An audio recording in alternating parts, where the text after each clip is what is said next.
Amis pêcheurs à la mouche, bonjour. Comme maintenant, en introduction, je vous ai présenté le profil des courants à barbeaux, on va pouvoir parler enfin de la boîte à nymphes à barbeaux idéale. Alors, j'espère que vous avez compris que je pêche avec des mouches qui sont efficaces et pas belles. Donc ça, c'est fondamental. Et c'est pour ça que je vous présente en fait la typologie, la mécanique des courants que je pêche associée à ma collection de nymphes. Donc j'espère que aucune personne qui m'écoute à l'heure actuelle ne pêche avec des mouches juste parce qu'elles sont belles. Sinon, je vous conseille les 100 heures de vidéo nymphes évolution. Parce que par exemple, si vous pêchez avec des mouches qui sont belles, ce que j'explique depuis 10 ans, c'est comme faire une collection de panini. Vous êtes un collectionneur de nymphes comme un collectionneur de cartes ou de pins. Et moi, j'y vois aucun intérêt dans la pêche en nymphes. Et vous voyez que même sur le barbeau, ou même si vous allez sur les marmoratas en Slovénie, ou sur les machirs dans les contreforts de l'Himalaya, ou en Afrique du Sud, eh ben, il vous faudra en fait tout le temps regarder votre boîte de nymphes en miroir de la rivière. Et vous voyez que ce soit truite suréduquée ou barbeau, bah, si dans votre boîte de nymphes, vous n'avez pas le visuel en parallèle de la rivière, en fait, vous collectionnez des mouches et effectivement, 99% des mouches qu'il y a sur le marché sont belles, très belles. Après, très peu d'entre vous ont l'intelligence d'aller pêcher avec des mouches efficaces. Donc voilà, je vous fais ce petit rappel sarcastique en début de vidéo, mais au moins ça marque les esprits. Et puis ceux qui ont envie de faire de la poésie au bord de l'eau, comme ça, vous n'avez pas besoin de regarder mes vidéos parce que c'est des petits tutoriels assez pénibles, mais vous en sortirez grandi une fois que vous avez compris ça. Voilà, petite piqûre de rappel, parce que c'est pas parce qu'on sait pêcher les truites et les ombres, peut-être que sur le barbon on imagine que ça va être facile, et non, ça va être la même stratégie. Courant peu profond, moyennement profond et profond, ce que je vous ai montré avant en guise d'introduction, pour pas arriver tout de suite avec mes gros sabots et mes mouches pour que vous dites qu'est-ce qu'elles sont belles, oh là là, elles vont prendre du poisson. Non, c'est votre travail qui vont faire que ces nymphes UV, elles vont prendre des barbeaux en France ou alors des ombres arctiques au Yukon ou des grosses arcs-en-ciel peu éduquées au Canada ou en Slovénie. C'est ce qu'on parlera dans la dernière partie sur l'utilisation complémentaire de ces nymphes UV. Pour le moment, donc revenons à nos moustachus. Et dans ce deuxième épisode, on va vraiment voir les nymphes en application en quatre parties. Donc, un, présentation de la collection de nymphes UV. 2, des études de cas sur les quatre types de courants que vous avez vus avant. Parce que maintenant, je vous ai mis les courants sous le nez avant de vous présenter les nymphes. Donc, vous êtes forcément pris au jeu. Vous allez oublier que les nymphes sont belles et vous allez penser à leur efficacité. 3, je remettrai malheureusement une tartine sur la nécessité du lancer en proxy, parce que même si j'ai un fort action vosgien et le nez tordu, ça commence à faire bientôt 15 000 vues sur la vidéo du lancer en proxy. Et même si vous êtes un puriste, juste intéressez-vous à ça, parce qu'on est encore dans une époque où en fait il y a plein de bons nympheurs qui pêchent en proxy, mais ils osent pas se l'avouer. Donc dans 3-4 ans, ça ira mieux. De la soie en moins, du lancer à 6-7 mètres de soie. Pour le barbeau, c'est que ça. Donc je remettrai une tartine à insister là-dessus. C'est même pas la peine, là sur le barbeau, c'est même pas la peine d'aller fouetter des nymphes à distance. Voilà, des nymphes qui font entre 0,3 et 0,5 grammes. Franchement, je vous conseille largement de passer en proxy. Vous allez balancer du tungstène dans votre canne. Enfin, on n'est vraiment pas sur l'idée là d'une pêche à distance sur le barbeau. Donc ce sera une bonne excuse pour vous de juste prendre conscience qu'il existe beaucoup de nouvelles méthodes sans soi. Et je remets encore un coup de marteau sur ce clou, parce que là, sur le barbeau, c'est évident. Voilà, je prends un exemple criant de vérité. Si vous allez pêcher les barbeaux au pompon en faisant passer un pompon ou un indicateur au-dessus d'eux avec la nymphe en dessous, vous allez vraiment en grappiner une majorité, vous prendrez aucun plaisir. Donc, réduisez la distance avec les barbeaux, il y en a plein, ils vont pas se barrer. Faites tomber la soie, pêchez-les à vue, et là vous allez vous régaler et sélectionner les gros individus. On en reparle dans la troisième partie sur la nécessité du lancer en proxy. Et puis dernière partie, comme je vous ai promis, vous savez que j'adore voyager avec mes mouches. C'est toujours une excuse de voyage, chaque modèle que je fais. Que ce soit de la grosse nymphe de mai qui peut aller pêcher au mois de mai sur la Teste, ou de la grosse céramique tungstène qui est fait pour pêcher la Drance en Haute-Savoie qui va vous permettre de pêcher en Laponie. Il y a toujours un côté pile et face chez Nymph Evolution, avec de la pêche locale dure en France, technique, complexe, et vous pouvez la multiplier à l'infini à l'étranger. C'est toujours ces mouches un peu bipolaires que je vous propose. Donc dans une dernière partie, bah, je vous raconterai toute l'utilisation complémentaire de ces nymphes UV que je rêverais et que je vais aller sûrement pêcher en Laponie, en Mongolie, au Kamchatka, en Afrique du Sud, j'en sais rien moi, dans les îles Féroé. Vous me citez n'importe quel endroit où il y a des salmonidés faciles à prendre, la collection de nymphes UV, avec sa visibilité et sa solidité, elle sera parfaite pour ça. Allez, on attaque la première partie, présentation de la collection de nymphes UV. Comme j'adore mettre au point des collections minimales optimales, retenez bien les deux mots là, c'est l'essence de la pêche en nymphe, minimale optimale, bah, je me suis régalé et ça m'a pris des mois et j'ai enfin stabilisé ma collection de nymphes UV que j'ai pu tester et retester sur les barbeaux l'année dernière parce que comme je pêchais avec mon petit gamin qui a 2 ans dans le dos, bah, je pouvais aller pêcher que les barbeaux. Maintenant qu'il va à la crèche, on va retourner aux truites et aux ombres. Donc du coup, 3 éléments dans cette collection minimale, optimale, j'insiste, de nymphes UV. Donc c'est des nymphes qui sont toutes avec des matériaux qui ont des touches un peu ultra visibles, hein, UV pour ultra visible. Donc c'est flashy, ça pète, ça se voit.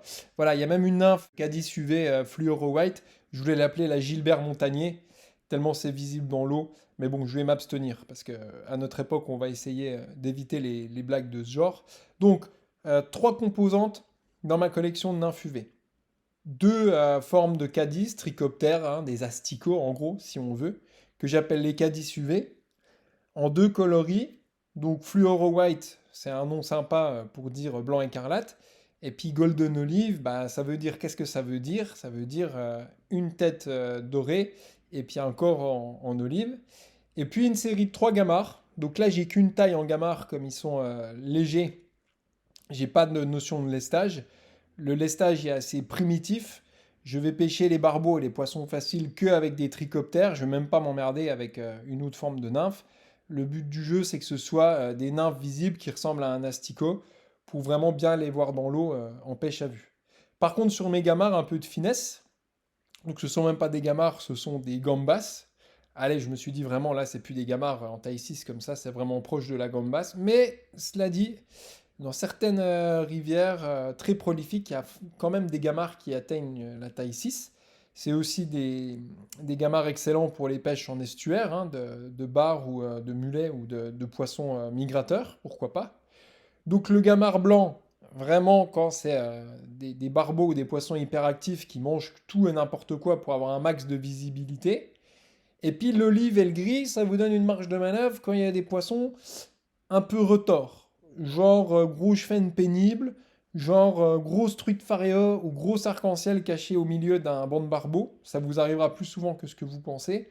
Genre gros ombres perdues en deuxième catégorie au milieu des barbeaux. Ça vous arrivera aussi, puisque c'est toutes des nymphes pour prospecter les deuxièmes catégories, ou voire même les premières abandonnées des salmonidés, où il reste toujours quelques truites et ombres survivants, et souvent des gros spécimens. Voilà, donc les gamards pour affiner, très légers. Et puis les lestages de Mécadis UV. Alors en 3 lestages, en taille. Alors que je vous dise pas de bêtises, parce que je commence à avoir une belle collection. Donc dispo en 3 tailles. En taille 10, en taille 8 et en taille 6. Sur des hameçons fort de fer, sans ardillon, avec du lestage tungstène 2,5, 3 et 4. Voilà. Donc c'est pas non plus des enclumes de l'enfer pour pêcher au fil. Par exemple, mes nymphes céramiques CO3 et CC3 sont beaucoup plus lourdes que ça. Parce que pour de la pêche à vue, il faut quand même jamais des enclumes de l'enfer comme pour descendre dans des bouillons où on voit rien. Avec ces nymphes visibles qui sont faites pour pêcher à vue, une bite 4 c'est un boulet. Une bite 4 tungstène ça pèse presque 1,5 g. Je vous jure, vous bloquez ça dans l'eau, vous allez descendre au niveau des moustaches des barbeaux sans problème. Donc ça, c'est pour les lestages de Mécadis UV. 3 tailles, toujours pareil, qu'on va voir après en étude de cas. Et du coup, pour les coloris, vous allez me dire, ok, mais pourquoi Stan, tu fais 2 coloris, un blanc et écarlate et un olive? Alors, toujours pareil. Soit les barbeaux sont hyper actifs, ou des autres poissons faciles, si vous êtes dans d'autres pays, sont hyper actifs. disons qui sont cons comme des valises et qui mangent tout ce qui bouge, à ce compte-là, moi je prends le plus visible de la gamme, la nymphe à Gilbert Montagnier, tête orange, corps blanc écarlate. Franchement, celle-là, vous pouvez pas la louper dans l'eau, quoi. Donc vous la passerez proche des moustaches des barbeaux. Si les poissons sont hyperactifs, vous n'allez pas vous emmerder à pêcher avec une nymphe sombre que vous n'allez pas voir. Vous mettez le curseur au max sur la visibilité. C'est pour ça que je me suis cassé le cul à vous faire des nymphes visibles. Ça reflète dans tous les sens, ça renvoie des reflets. C'est les deux couleurs les plus visibles dans l'eau, le blanc et l'orange. Donc là, vous pouvez y aller avec un dubbing scintillant. Donc si les poissons sont en folie, exemple aussi, par exemple, des truites Lennox en Mongolie qui nymphent comme des Mongols, c'est le cas de le dire d'ailleurs, bah, vous prenez la nymphe la plus visible, quoi. C'est pas pour rien qu'il y a des mouches sèches utilisées en Mongolie, des nymphes qui s'appellent les Tchernobyl quelque chose, quoi. Parce que faut que ça ait de la couleur, parce que de toute façon, elles vont se jeter sur n'importe quoi. Voilà, moi j'ai des souvenirs sur la Delgarmoron en Mongolie, des grosses Lennox de 50 que je voyais en bordure. Mais tu leur pètes une nymphe visible comme ça, à vue, c'est un régal. Tu la places plus facilement, tu la vois mieux. Voilà, la visibilité de la nymphe, c'est aussi un confort à un moment. Donc, le Cadis UV Fluoro White, tête orange, corps blanc immaculé, pour les conditions où ça bouffe sans problème. Exemple, si vous voyez un barbeau qui fait l'aspirateur, et vous verrez ça souvent, vraiment des aspirateurs qui retournent tous les cailloux, qui bouffent tout ce qui bouge, bah, vous lui pétez ça près des moustaches. Franchement, il y a peu de chances qu'il refuse, quoi. Par contre, quand c'est des poissons plus compliqués, plus sélectifs, eh ben, vous irez sur un golden olive, un olive un peu plus calmé avec une biore. Voilà, s'il y a un barbeau qui vous a refusé ou un chevenne qui vous emmerde un peu, bah essayez peut-être pas des trucs blancs pétants comme ça, ou d'affiner un peu. Et d'ailleurs aussi, c'est une offre Golden Olive, on va en parler dans la dernière partie, parce que c'est fait aussi pour mes clients qui voyagent beaucoup. Et genre, dans des destinations comme la Slovénie, avec des arcs semi-éduqués, bah, cette nymphe Bior, corps vert Riacophile, elle est très bonne, quoi. Donc, deux gradients de couleur sur les Cadis UV, du très très très visible et du visible. Sachant que la Bior du Golden Olive est aussi très visible les jours de soleil. C'est quand même un atout les jours avec de la grande lumière, la Bior, parce que ça fait des bons reflets, quoi. Voilà, je pense que vous avez compris ce qui concerne les Cadis UV. Donc trois lestages en deux couleurs. Alors là, vous pouvez affronter tous les courants du monde avec ces trois lestages.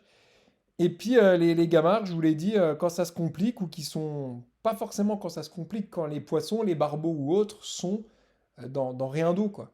Un gros gamard comme ça, sur des nylons forts, parce que bien sûr, on va en parler dans un épisode sur le matos, je pêche ça sur des nylons forts, donc les nymphes doivent être un peu plus lourds. Gamard en taille 6, c'est pas non plus léger, léger, léger, quoi. Ça floque un peu sur l'eau.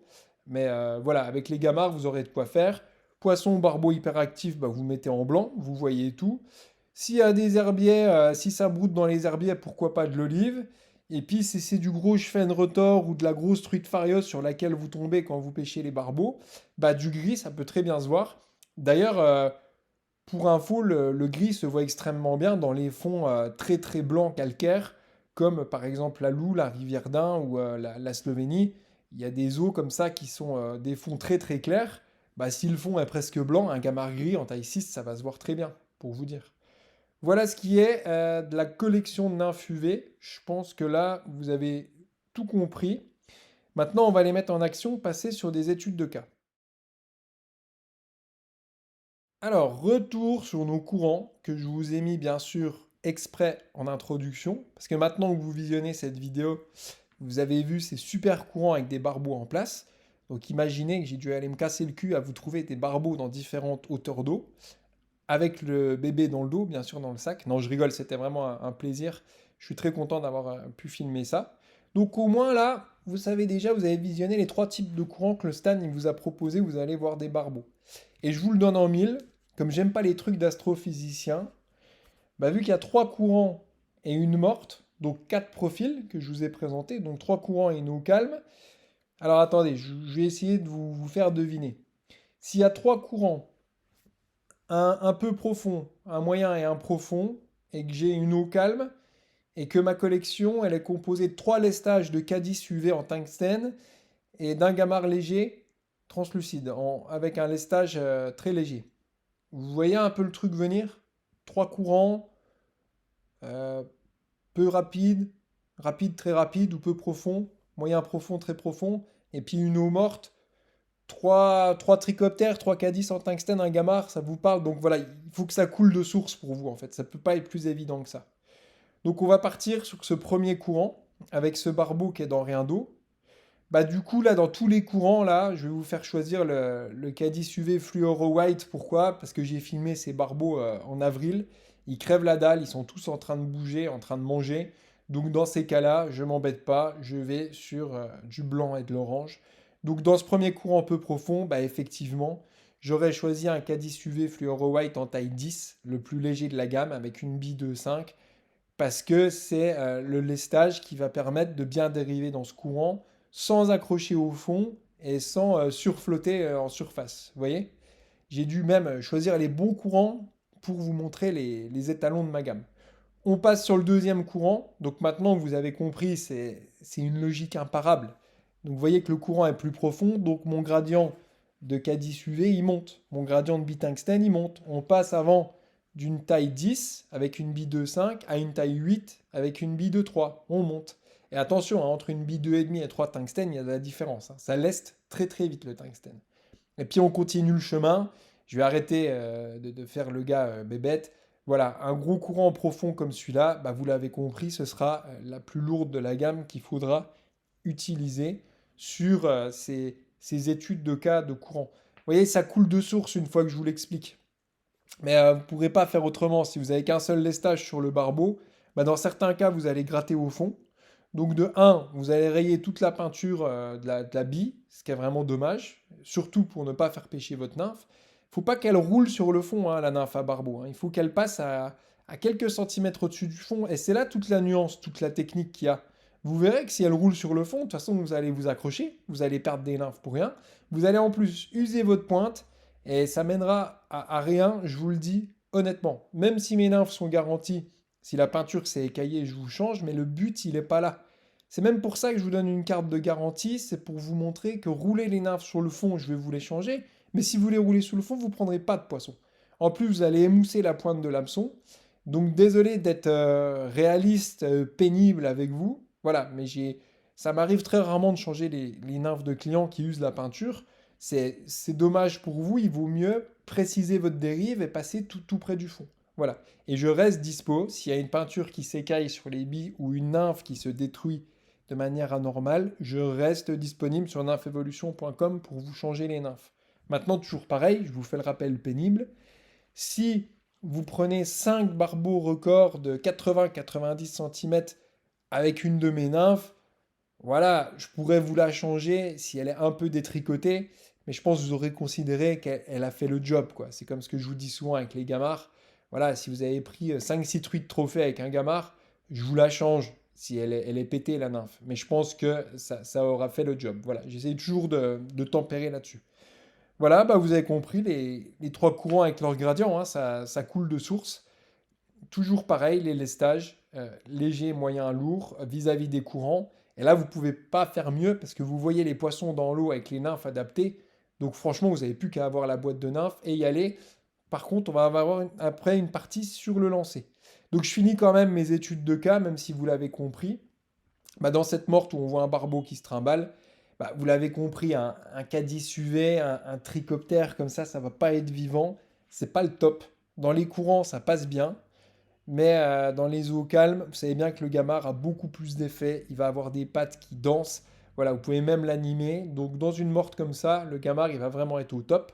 À vous d'anticiper la profondeur que le barbeau arrive dessus, parce que des fois, il y a pas mal de fond. Et puis, voilà les études de cas. Sachant que je vous ai présenté en épisode 1 les typologies de courant, la gamme de nymphes, elle coule de source, quoi. Donc il y en a beaucoup d'entre vous qui ont déjà compris ça sur Nymph Evolution avec ma collection de base, les céramiques tungstène, les Fuzzentail. Maintenant, copier-coller sur le barbeau, avec beaucoup plus de visibilité. Et puis voilà, des nymphes funky qui ont un peu de la gueule, c'est un peu moins constipé ces nymphes UV que des Fuzzentail académiques bi-cuivre qui sont somme toute assez discrètes. Voilà, là on se lâche un peu, on s'amuse sur le barbeau, sur les poissons faciles. On met de l'orange, on met du golden olive, on met de la billore, on met du blanc écarlate. C'est quand même un peu plus coloré comme boîte de nymphes. Allez, on passe à la troisième partie. Je vous remets une tartine sur la nécessité du lancer en proxy. Alors, pour le coup, ça va être assez rapide. Je vais vraiment vous mettre le lien en description. Euh, pour la pêche du barbeau en nymphe à vue, il faut vraiment pêcher que en proxy, c'est-à-dire sans soie, avec une canne à action mouche. Je répète, vous irez voir la vidéo, je le dis assez. Voilà, une canne pour pêcher au toc n'est pas une canne à action de mouche qui permet de faire des dizaines de lancers de pêche en nymphe à vue. Il faut vraiment une canne avec une action mouche, parce qu'on fouette aussi, mais avec du nylon dans les anneaux. Donc je vous laisserai vraiment dans le lien aller voir la méthode de pêche en nymphe en proxy. Je vous le répète, malheureusement, à un moment, quand il y a plus de 10 000 vues sur une vidéo technique qui montre des choses techniquement, que c'est pas du blabla, bah force est d'avouer que ça change la vie des pêcheurs. Encore des vidéos où je fais du pur blabla, on peut arriver à, comme un gourou, à faire écouter des gens, faire des vues. Mais une vidéo où il y a de la technique, que j'explique pendant, je sais pas quoi, là, 50 minutes, comment je lance en proxy, dites-vous que s'il y a 15 000 vues dessus, c'est qu'il y a quand même une petite raison. Bon, je vous le redis, la vraie raison, c'est qu'il y a plein de très bons nympheurs qui pêchent de cette manière en proxy sans soie dans les anneaux, mais ils ont honte de le dire. Donc la répartition de la connaissance sur l'Internet fait que des Pékins comme moi disent tout haut ce que tout le monde pense tout bas, mais au moins sur les 14 000 qui ont regardé cette vidéo, bah, je pense qu'il y a au moins un millier de pêcheurs qui pratiquent cette méthode et qui ont pu évoluer, toujours pareil, minimal optimal, à se régaler à pêcher à vue des poissons pas loin d'eux avec cette méthode en proxy. Bien sûr, on en parlera niveau matos, mais il faut vraiment une 11 pieds soit de 6, une canne à mouche 11 pieds soit de 6. Pour moi, c'est le top sur le barbeau. Bon, je vous cache pas que j'ai une petite 11 pieds soit de 8 cachée pour les moments où je vais sur le Vieux-Rhin, pas loin de chez moi, où je cherche des barbeaux maîtrés. J'y arriverai. Et on en parlera dans la partie matos des cannes nymphes évolution. Voilà, là je reste concentré sur la boîte à nymphes à barbeau idéal. Donc allez voir le lien dans la description si vous êtes vraiment un peu intéressé. Au moins, même si vous êtes amoureux de votre soie, allez voir ce que c'est la méthode en proxy. Vous regardez 5 minutes et si ça vous plaît pas, passez à autre chose. Mais sur le barbeau, sortir de la soie, c'est même pas la peine. Qui dit pêcher les barbeaux à distance, à, j'en sais rien, à 10, 15, 20 mètres, dit raccrocher les barbeaux parce que vous n'aurez pas la visibilité, ils ont les moustaches collées au fond. Faut vraiment s'attaquer les barbeaux, je dirais, entre 5 et 8 mètres de soie, honnêtement, pour vraiment avoir des belles actions de pêche à vue. Ce n'est que mon point de vue. Allez, on passe à la dernière partie, on va voyager un peu. Comme je vous l'ai déjà dit, j'ai toujours du rêve de voyage caché dans mes mouches. Et j'ai un gros passif à mouches à ombre que j'ai vendu dans beaucoup de magasins au Royaume-Uni. Donc j'aime aussi beaucoup les couleurs flashy, chatoyantes, le bling bling, la Bior, les mouches comme ça qui en envoient. Vous voyez, le fluoro white là, ça crache quand même, hein. C'est quand même un matériau blanc opalescent que j'ai cherché, qui me coûte d'ailleurs une blinde, mais qui fait son effet dans l'eau en termes de visibilité. Donc, ok, je vous parle du barbeau ici avec des nymphes visibles pour le pêcher à vue, qui peut en parallèle marcher en France sur des ombres ou des truites assez faciles, on va pas se mentir. N'allez pas attaquer une truite suréduquée sur la Sorgue au 15 juillet avec une nymphe de trichoptère bi-orange corps blanc. Si vous avez la dérive à Jean-Marc Saumarez, ça peut marcher, mais franchement, le commun des mortels, je sais qu'il vaut mieux la mauvaise mouche qui dérive bien que l'inverse, mais là, c'est quand même des nymphes qui clignotent fort quand même, donc sur les poissons éduqués, allez-y mollo. Maintenant, à l'inverse, dès qu'on sort du microcosme français, bah, je vous l'ai déjà dit, dès qu'on passe les frontières de la France, que ce soit en Allemagne, en Espagne, en Suisse, en Italie, c'est un régal de voir que les poissons perdent leur éducation et tout de suite, vous pouvez vous détendre à la pêche. Voilà. Moi, j'ai fait tout sauf l'Espagne, mais j'ai des souvenirs en Italie sur le Tévéret plus facile, en Suisse sur la Sarine plus facile, en Allemagne sur la Kiel ou la Loisach plus facile. Et puis, est-ce que j'oublie une frontière? Non, à part l'Espagne, non. Donc voilà, moi c'est ma petite blague en fait qui est réalité. Dès que vous passez les frontières de la France, bah, les poissons sont 10 fois plus faciles. Donc ça, on aura peut-être un jour une explication. Donc du coup, vous pouvez vous détendre sur la collection de nymphes. Et du coup, si même on va plus loin, c'est vraiment des excellentes nymphes pour les salmonidés sauvages qui n'ont jamais vu de mouche. Voilà, je vous recite les destinations.